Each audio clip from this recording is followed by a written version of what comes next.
Assalamualaikum warahmatullahi wabarakatuh. Kembali lagi di pelajaran komputer akuntansi menggunakan aplikasi Accurate. Kita masih dalam pembahasan melakukan setup awal untuk perusahaan manufaktur. Khususnya di bagian membuat kartu pembantu ya. Jadi sebagai review lagi, kemarin atau sebelumnya kita telah mengisi informasi perusahaan, menyusun daftar akun, dan membuat dan mengentri saldo kartu pembantu. Kartu pembantu yang sudah kita buat sebelumnya itu ada kartu piutang, kartu pembantu utang, dan kartu persediaan. Sekarang kita di tahap yang kartu aktiva tetap. Nah, dalam membuat kartu aktiva tetap di aplikasi Accurate, yang akan kita lakukan, yang pertama adalah kita membuat daftar tipe aktiva tetap pajak, kemudian daftar tipe aktiva tetap, dan daftar aktiva tetap. Kalau perusahaannya ini ada kewajiban dengan perpajakan, maka dia harus membuat atau menyesuaikan dengan daftar tipe aktiva tetap pajak. Baik, pada kasus pabrik tempe ini, diketahui ada informasi daftar tipe aset tetap pajak. Nah, di sini adalah ketentuan terkait dengan daftar tipe aset tetap pajak yang diatur dalam perpajakan. Jadi, dari mulai ada bangunan permanen, semi permanen, golongan 1 garis lurus, golongan 2, golongan 1 saldo menurun, sampai tidak disusutkan. Ini ada ketentuannya mana alat atau aktiva tetap yang masuk golongan 1, 2, 3, 4, dan yang bagaimana jika ada aset tetap yang tidak berwujud. Nah, umumnya dan juga di perpajakan umur ekonomisnya ini sudah ajak, artinya sudah ada ketentuannya. Yang mana golongan 1 itu umurnya 4 tahun, umur ekonomisnya golongan 2 8 tahun, bangunan 20 tahun, dan bangunan semi permanen itu 10 tahun. Dan metode penyusutan yang diakui di perpajakan hanya 2, yaitu straight line method atau metode garis lurus, dan double declining method atau metode saldo menurun ganda. Nah, ini kita buat di file Excel-nya seperti ini. Bisa kita buat seperti ini, seperti biasa. Setelah dibuat di Excel, kemudian jangan lupa di file save as, save as type-nya adalah 97/2003 workbook ya. Kemudian klik tombol save di bagian aktiva tetap. Nah, di pertama ada FA fiskal, artinya fixed asset fiskal, atau fiskal ini kan istilah yang kita kenal dengan perpajakan ya. Kemudian tipe aset tetap kena pajak. Tipe ini untuk penyusutan dengan aturan pajak Indonesia. Nah, cara membuat daftar tipe aset tetap pajak ini seperti biasa, kalau secara manual bisa klik tombol tambah, dan bisa juga cara kedua isi langsung di kolom baris yang tersedia. Yang ditulis adalah nama, tipe fiskal. Misalnya kita coba praktekkan, kita coba contohkan, misalnya ada golongan aset tetap pajaknya itu adalah bangunan permanen, maka di sini kita masukkan nama tipe fiskalnya adalah bangunan permanen. Kemudian umur fungsi tahunnya kita masukkan, yaitu di sini sesuai informasi 20 tahun. Kita masukkan di sini 20 tahun. Metodenya di sini straight line method atau metode garis lurus. Tinggal kita klik tanda panah ke bawah di kolom metode, kemudian kita pilih metode garis lurus. Nanti otomatis nilai tukarnya akan terhitung sebesar 5. Apa 5 di sini? 5 di sini adalah 5%. Jadi setiap tahun karena menggunakan straight line method, penyusutannya sebesar 5% dari dasar penyusutan ya. Dasar penyusutan adalah harga perolehan dikurang nilai residu. Kemudian kalau misalnya mau masukin yang kedua, tinggal diklik enter. Oke, kemudian Cara yang kedua yang akan saya praktekkan adalah kita ingin mengimport daftar tipe aset tetap pajak ini.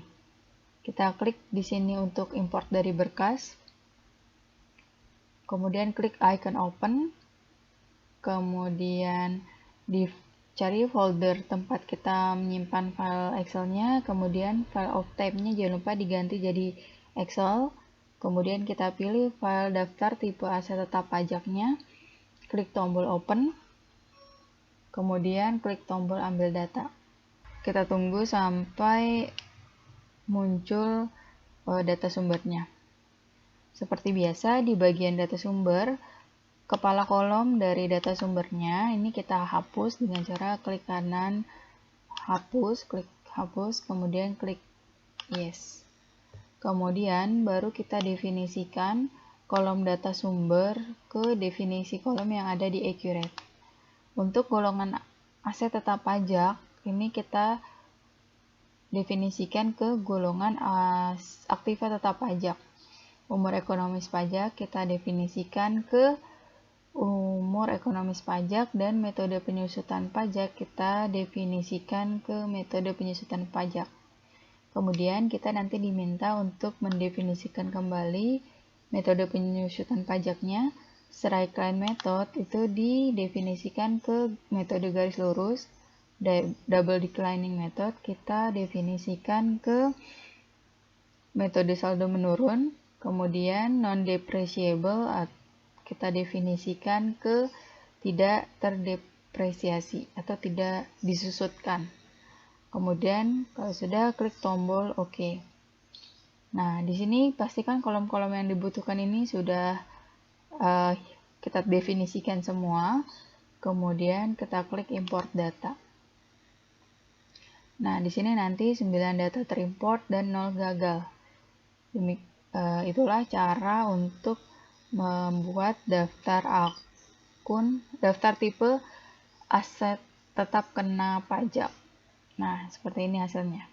Kita lanjut ke membuat tipe aset tetap. Di sini ada keterangan bahwa tipe ini untuk penyusutan akuntansi dan mengklasifikasikan aktiva tetap Anda. Jadi sebelum membuat daftar aktiva tetap, kita harus membuat tipe aset tetapnya dulu, supaya nanti di aktiva tetap akan kita cocokkan ke tipe aset tetap yang sudah kita buat di langkah ini.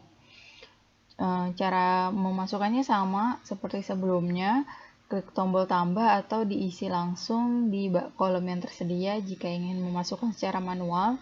Tapi bisa juga kita klik import, kita praktekkan langsung di klik di sini untuk import dari berkas. Seperti sebelumnya, kita pasti telah membuat file Excel-nya. File Excel-nya seperti ini, jadi kebetulan aktiva tetap yang dimiliki oleh pabrik tempe ini ada tanah, gedung, peralatan, dan kendaraan. Jadi tipe aktiva tetap yang dibuat hanya tanah, gedung, peralatan, dan kendaraan. Kemudian dicocokkan dengan golongan aset tetap pajak yang telah kita buat sebelumnya. Kalau tanah itu masuk ke tidak disusutkan karena nilainya bukan menyusut tapi justru naik. Kemudian gedung itu di bangunan permanen. Kemudian peralatan itu golongan 1 garis lurus, dan kendaraan juga golongan 1 garis lurus. Ini sesuai dengan ketentuan perpajakan ya, berdasarkan jenis dari aktiva tetapnya. Kita lanjutkan mengimport daftar tipe aset tetap ini ya. Kita klik di sini untuk import dari berkas. Klik tombol icon open di sini. Kemudian kita cari folder tempat penyimpanan file importnya. Kemudian file of type-nya kita ganti jadi Excel. Kemudian cari daftar tipe aset tetap yang telah kita buat sebelumnya di Microsoft Excel. Kita klik tombol open. Kita klik tombol ambil data. Kita tunggu sampai data sumbernya muncul. Kemudian di data sumber ini kepala kolomnya kita hapus dengan cara diklik baris kepala kolomnya, kemudian diklik kanan, klik hapus, kemudian Anda ingin menghapus, klik tombol yes. Kemudian data sumber kolom data sumbernya kita cocokkan atau kita definisikan ke kolom yang ada di accurate. Tipe aktiva tetap kita definisikan ke tipe aktiva tetap. Golongan aset tetap pajak kita definisikan ke golongan aktiva tetap pajak. Nah, kemudian kita diminta mendefinisikan kembali. Tidak disusutkan itu masuk didefinisikan ke tidak disusutkan. Kemudian bangunan permanen didefinisikan ke bangunan permanen. Golongan 1 garis lurus didefinisikan ke golongan 1 garis lurus. Kemudian klik tombol OK. Pastikan kolom-kolom yang dibutuhkan di sini sudah terdefinisikan semua. Kemudian klik tombol import data. 4 data terimport dan 0 data gagal. Nah, demikianlah langkah untuk membuat daftar tipe aset tetap melalui langkah mengimport. Kita klik lanjut, kemudian kita ada di daftar aktiva tetap. Nah, di sini sesuai informasi yang ada di kasus pabrik tempe ini, telah tersedia daftar aset tetap. Ada 4 aset tetapnya, ada tanah, bangunan, kendaraan, dan peralatan. Kemudian kita buat file Excel-nya sesuai dengan data sumber di sini. Ada kolom tipe aktiva tetap, kode aktiva, keterangan aktiva, tanggal pembelian, tanggal pemakaian, umur bulan aktiva dalam tahun, kemudian metode penyusutan, akun aktiva, nanti dia masuk ke akun aktiva yang mana, akun akumulasi depresiasi, jadi nanti kalau ada penyusutan masuk ke akun akumulasi penyusutan sesuai dengan jenisnya. Kemudian akun beban depresiasi, karena ini perusahaan manufaktur, jadinya akun beban depresiasi yang berhubungan dengan aktivitas produksi di sini masuk ke dalam biaya overhead pabrik sesungguhnya. Kenapa dia masuk di sini? Karena di kebijakan awalnya di sini diberitahu bahwa beban penyusutan dialokasikan langsung ke biaya overhead pabrik sesungguhnya. Jadi asumsinya keempat aktiva tetap tersebut digunakan untuk proses produksi. Kemudian sumber dananya atau harga perolehannya adalah sekian, 90 juta sampai 19.500.000. Kemudian akun sumber dana ketika kita nanti mengimport akan masuk ke saldo awal, yaitu adalah opening balance equity dulu. Kemudian nilai residunya atau nilai sisanya adalah sekian. Jadi setelah masa pakainya berakhir, maka nanti akan menghasilkan nilai sisa dari aktiva tersebut sebesar nilai residu. Setelah kita buat filenya di Excel seperti ini, kita buat seperti ini ke samping ya, karena dia berlanjut. Kemudian jangan lupa disimpan di file save as, ke file save as type-nya adalah 97/2003. Kalau sudah, klik save. Nah, ini kalau sudah, file Excel-nya kita close supaya tidak error ketika mengimport. Kemudian, sekarang kita lakukan mengimport daftar aktiva tetap. Klik di sini untuk import dari berkas. Klik icon open. Kemudian cari folder tempat penyimpanan file importnya. File of type-nya kita ganti jadi Excel. Kemudian kita pilih file yang mau kita import adalah daftar aset tetap. Klik tombol open. Kemudian klik tombol ambil data. Kita tunggu sampai data sumbernya muncul. Nah, di bagian bawah data sumber seperti biasa, kepala kolom dari data sumber di baris pertama kita hapus dengan cara diklik kanan hapus. Anda ingin menghapus? Yes. Kemudian kita definisikan kolom data sumbernya ini ke definisi kolom yang tersedia di Accurate. Tipe aktiva tetap kita definisikan ke tipe aktiva tetap. Nah, kemudian kita diminta lagi untuk mendefinisikan sumber tipe aktiva tetapnya. Tanah didefinisikan ke tanah, bangunan didefinisikan sama dengan gedung, kendaraan didefinisikan ke kendaraan, jangan sampai terbalik, peralatan juga didefinisikan ke peralatan.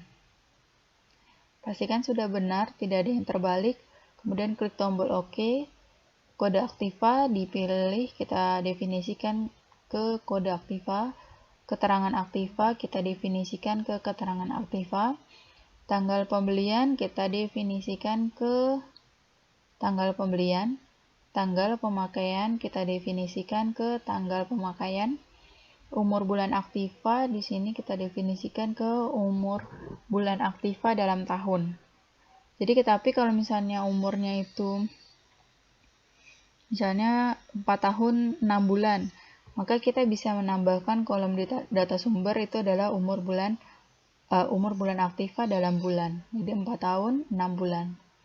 Karena di sini genap hitungannya 1 tahun, berarti kita pilih yang umur bulan aktiva dalam tahun. Metode penyusutannya, kita pilih metode penyusutan. Kemudian kita diminta untuk mendefinisikan sumber metode penyusutannya. Tidak disusutkan itu didefinisikan ke tidak terdepresiasi. Depresiasi itu penyusutan ya. Metode garis lurus kita definisikan ke metode garis lurus. Kemudian klik tombol OK. Jangan lupa di scroll ke bawah sampai habis supaya jangan sampai ada yang ketinggalan. Akun aktiva. Di sini definisikan ke akun aktiva, kemudian kita diminta buat mendefinisikan sumber akun aktivanya. Tanah didefinisikan ke tanah, kemudian bangunan didefinisikan ke bangunan, kendaraan didefinisikan ke kendaraan, peralatan didefinisikan ke peralatan. Klik tombol OK. Akun akumulasi depresiasi kita definisikan ke akun akumulasi depresiasi. Kemudian kita diminta lagi untuk mendefinisikan sumber akun akumulasi depresiasi, akumulasi penyusutan bangunan ke akumulasi penyusutan bangunan, akumulasi penyusutan kendaraan ke akumulasi penyusutan kendaraan, dan peralatan ke akumulasi penyusutan peralatan. Klik tombol OK. Akun beban depresiasi kita definisikan ke akun beban depresiasi, kemudian kita definisikan kembali sumber akun beban depresiasinya. Biaya overhead pabrik sesungguhnya kita pilih ke biaya overhead pabrik sesungguhnya, kemudian klik tombol OK. Kemudian sumber dananya kita definisikan ke sumber dana. Akun sumber dananya kita cocokkan ke akun sumber dana. Kemudian di sini kita diminta mendefinisikan akun sumber dana. Opening balance equity kita cocokkan ke opening balance equity. Kemudian klik tombol OK. Nilai residu kita cocokkan ke nilai residu.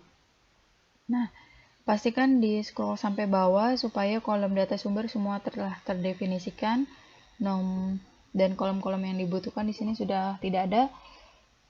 Jadi jangan sampai salah, karena nanti akan berpengaruh ke saldo yang masuk. Misalnya kalau nilai residunya nggak didefinisikan, bisa aja terimport sukses gitu ya, 4 data terimport, tapi data nilai residunya akan 0. Ketika data nilai residunya akan 0, maka ketika nanti melakukan proses akhir bulan yang akan menghitung nilai penyusutan, maka nilai penyusutannya akan berbeda dengan sumber data dari soal pabrik tempe ini. Jadi diusahakan teliti dan tepat. Kemudian kalau sudah kita klik import data. Nah, di sini 4 data terimport dan 0 gagal, klik tombol OK. Nah, setelah terimport, kita cek dulu udah benar belum dengan data sumbernya. Kita lihat ternyata di sini ada kasus bahwa tanggal belinya itu salah. Mungkin ketika mengetik daftar Excel-nya itu kurang tepat, sehingga tanggal belinya salah dan tanggal pakainya udah benar sih. Nah, gimana cara merubahnya? Pertama, tipsnya adalah kita coba ubah dulu secara manual. Misalnya di sini bisa kita klik tanggal belinya, kemudian kita ganti langsung tanggal belinya 2019. Nah, atau misalnya kita ubah di bangunan, misalnya kita klik ubah. Kemudian di sini tanggal belinya kita ganti jadi 2019. Nah, nanti ada jendela konfirmasi apakah Anda akan mengubah FA02. Klik OK. Change date-nya abaikan saja, klik aja yes. Kemudian baru dirubah tahun 2019. Di sini tanggal belinya. Kalau sudah dirubah, klik simpan dan tutup. Nah, maka dia bisa berubah. Kalau langsung di sini, bisa nggak ya kita ganti tahun 2000. Nah, di sini date from-nya, change date-nya, klik yes saja, nggak usah diganti. Kita ganti jadi 2017. Nah, tanggal perubahan tidak dapat dirubah. Oke. Nah, ternyata kita kalau langsung di sini nggak bisa kita ganti. Jadi kita harus gantinya di klik tombol ubah. Kemudian tanggal belinya kita ganti, kita hapus dulu. Nanti ada jendela konfirmasi ingin merubah FA03. Klik OK, change date-nya kita klik yes, baru kita masukkan tahun yang benarnya 2017. Kemudian kita klik simpan dan tutup. Nah, kalau ingin membuat daftar aktiva tetap ini secara manual, bisa juga tadi diklik tombol tambah, maka yang harus diisi adalah kode aktiva tetap. Tipe aktiva tetapnya ditentukan, tanggal beli dan tanggal pakainya diketik atau dipilih, kemudian nama aktiva tetapnya dimasukkan, kuantitas jumlah dari aktiva tetap tersebut, misalnya 1 atau 10 dan sebagainya. Departemen ini opsional kalau memang kita membuat departemen. Kemudian di sini ada tab umum, tab pengeluaran, dan tab catatan. Di tab umum kita masukkan umur ekonomisnya atau umur masa pakainya. Di sini 4 tahun. Kalau misalnya lebih dari 4 tahun, misalnya 4,5 tahun, berarti 4 tahun 6 bulan. Ya, bulannya taruh di sini. Kemudian metode penyusutannya kita pilih garis lurus, kemudian aktiva tetapnya juga dipilih sesuai nama dari aktiva tetap tersebut. Akun akumulasi penyusutannya dipilih, kemudian akun beban penyusutannya dipilih adalah BOP sesungguhnya. Kemudian di checklist jika dia merupakan aktiva tetap fiskal, dan di tab pengeluaran kita masukkan akun opening balance equity-nya per tanggal beli atau tanggal pakai. Kita masukkan jumlah harga perolehan dari aktiva tetap tersebut dan nilai residunya di sini. Jangan sampai lupa bahwa dimasukkan saldonya di sini, akunnya adalah opening balance equity per tanggal beli atau tanggal pakai karena kebetulan sama. Kemudian masukkan harga perolehannya di jumlah dan nilai residunya di nilai sisa. Kalau udah, simpan dan tutup. Nah, pastikan datanya sudah benar. Kalau sudah benar, kita bisa klik lanjut. Nah, demikianlah. Ini neraca percobaannya diabaikan saja, tidak perlu diedit atau dilihat, lanjut aja. Demikianlah langkah untuk membuat kartu aktiva tetap. Nah, kita sudah selesai pada tahap akhir dari setup awalnya. Kemudian kita klik tombol selesai. Terima kasih.